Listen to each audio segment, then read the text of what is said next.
Bonjour et bienvenue en ce jeudi 20 février. Ensemble, nous allons entendre et développer ce que Jésus veut nous dire aujourd'hui. Je débute avec l'acclamation qui nous dispose nos cœurs à ouvrir notre cœur. Viens, Esprit Saint, viens, viens. Alléluia, Alléluia. Tes paroles, Seigneur, sont esprit et elles sont vie. Tu as les paroles de la vie éternelle. Alléluia. Avec Marie, méditons ces paroles dans notre cœur pour qu'elles prennent vie. À travers le groupe Alpha, il nous a été donné des exemples concrets de l'agir de la parole de Dieu dans nos vies. Prier avant d'ouvrir la Bible ou le prions.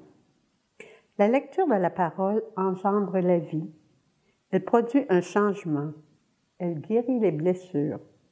Elle forge le caractère. Elle transforme les conditions extérieures. Elle donne la joie. Elle permet de surmonter l'adversité. Elle permet aussi de résister à la tentation. Elle infuse l'espoir, elle libère de l'énergie, elle purifie l'esprit. La parole établit une relation.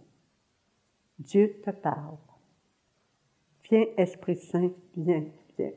C'est Jésus, le roi des rois, c'est Jésus, le bon pasteur.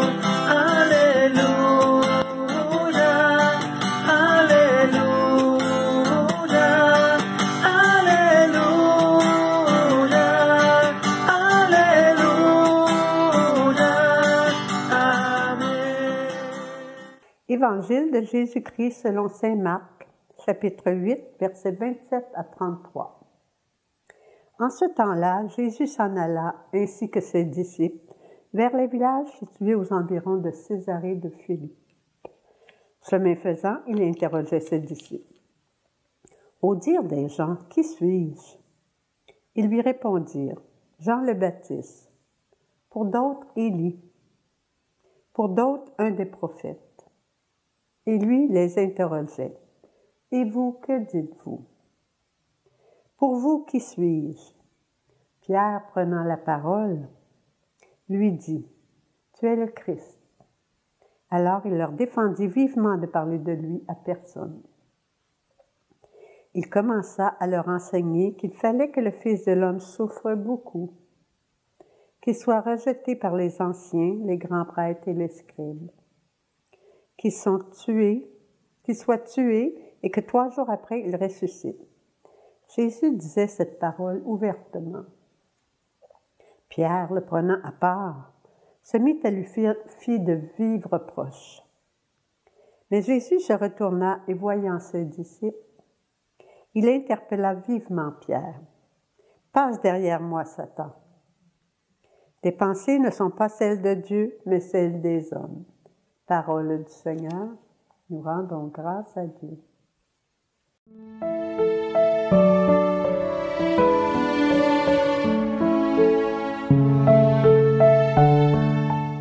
En ce temps-là, Jésus s'en alla ainsi que ses disciples vers les villages. Moi, quand j'ai quelque chose qui m'est proposé, est-ce que je consulte Jésus avant de faire mes choix? De décider par moi-même? Pas toujours, bien sûr, mais mon désir est d'être toujours dans sa volonté.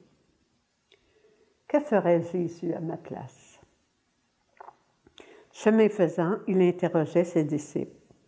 Il m'interroge moi aussi, par des événements, par des personnes. Et vous, que dites-vous que je suis? Pour vous, qui suis-je? Pierre, prenant la parole, lui dit, « Tu es le Christ. » Il commença à leur enseigner qu'il fallait que le Fils de l'homme souffre beaucoup, qu'il soit rejeté, qu'il soit tué et que 3 jours après, il ressuscite. Pierre, qui venait d'avouer par l'Esprit Saint qu'il était le Christ, prit peur et, le prenant à part, se mit à lui faire de vifs reproches. On voit bien à travers ça que l'on est habité par le bon grain et livré. Et moi, quelle voix que je veux écouter? L'Esprit Saint veut nous donner la vie et la vie en abondance. L'autre esprit nous fait perdre notre paix. nous fait entrer dans la peur, l'angoisse, le doute, la division, la colère, la vengeance, etc. On ne voit plus clair, on est comme dans les ténèbres.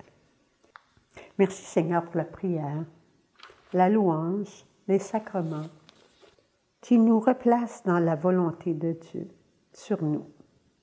Nous retrouvons la vie, la paix, la joie, la liberté des enfants de Dieu et tous les fruits de l'Esprit Saint, que l'on retrouve dans Galates 5, 22. Puisons dans la parole qui est Jésus, le chemin, la vérité et la vie.